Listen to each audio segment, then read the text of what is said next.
Quick question. How many things exist between 0 and 1?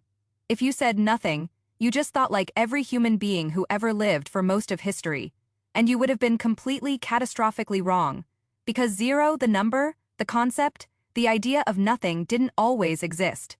Humans lived and built empires and counted and traded for tens of thousands of years without it, and the story of how 0 was finally invented, and what it broke when it arrived, is one of the strangest, most violent, and most world-changing stories in all of mathematics.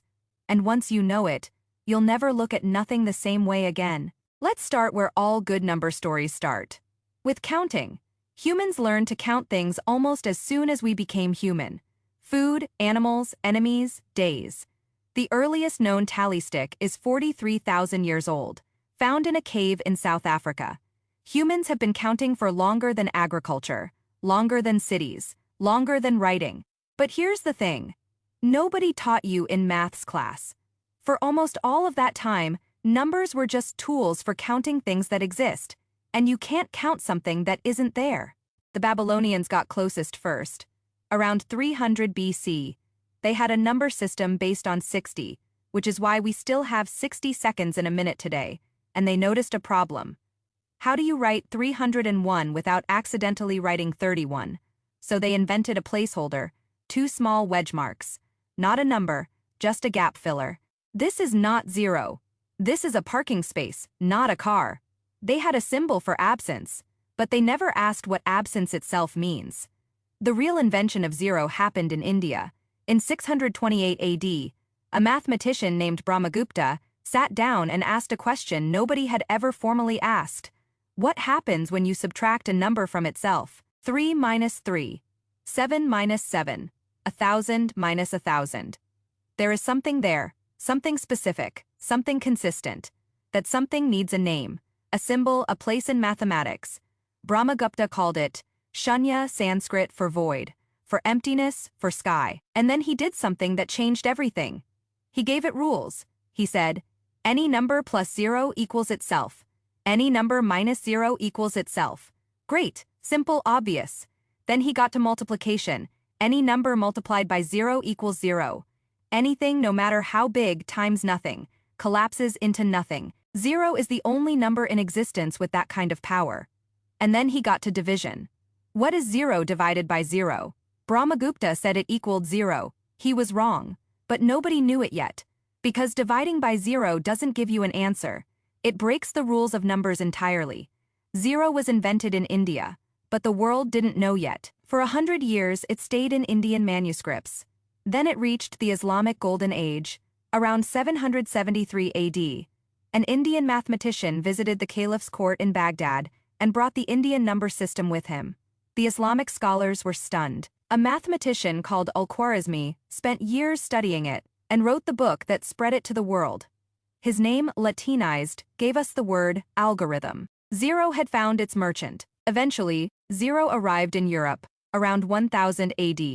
And Europe's reaction was not great. The Roman numeral system had no 0, and the Romans had built the greatest empire in the world with it. To Roman-trained European scholars, 0 was suspicious. Some called it dangerous. In 1299, Florence actually banned merchants from using 0 in accounting. Their concern, zeros could be added to numbers to commit fraud. A 1 could become a 10. The most powerful mathematical concept in history was briefly illegal. Here's what 0 actually gave us, and why everything before it was so clumsy. In the Roman system, every new number needs its own symbol. I for 1, V for 5, X for 10, L for 50, C for 100. Imagine trying to multiply 14 by 42. The Indian number system with 0 changed everything. Because when you have a 0, you can use position to show value. The position of a digit changes its meaning, and 0 is the thing that holds positions open. Without 0, you cannot write 300. You cannot write 1,000. You cannot write 1,000,000. 0 is an absence. 0 is structure. But the real chaos 0 unleashed wasn't in counting. It was in what it made possible after. Without 0, there is no negative numbers, because negative numbers are defined by their relationship to 0.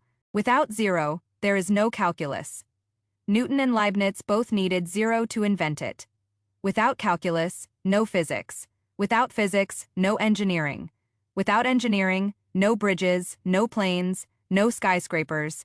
And without the concept of zero, the screen you're watching this on cannot exist. Every text message, every calculation, every GPS coordinate, every streaming video, built on the zero. Zero is the most productive, nothing in the history of human thought. Here's where it gets genuinely weird. Zero didn't just create a mathematical problem, it created a philosophical one. If zero represents nothing, can nothing actually exist? The ancient Greeks refused to accept it for exactly this reason. Aristotle literally argued that zero was impossible because you can't divide by it. He wasn't wrong about the division problem. Nobody has ever solved it. Even today, dividing by zero doesn't give an answer. It breaks every calculator, every computer, every equation. Zero is the one number that makes mathematics admit it has limits. And here's the final twist. Zero and infinity are not opposites. They're mirrors. 1 divided by 0 tends toward infinity. 1 divided by infinity tends toward 0.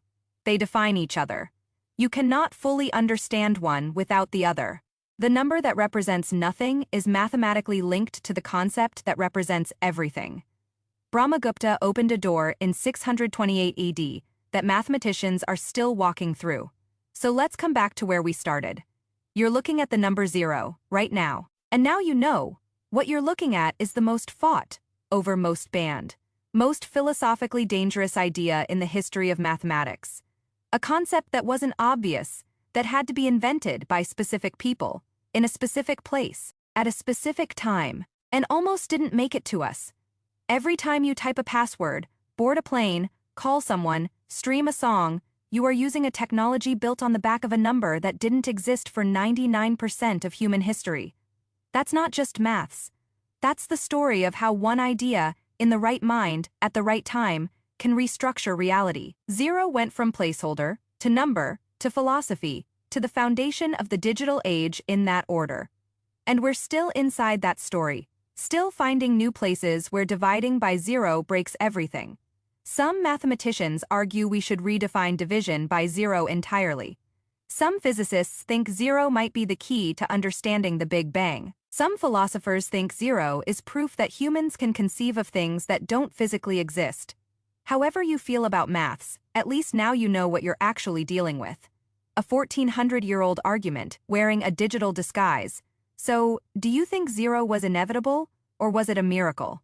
Drop your answer in the comments. I genuinely want to know what you think.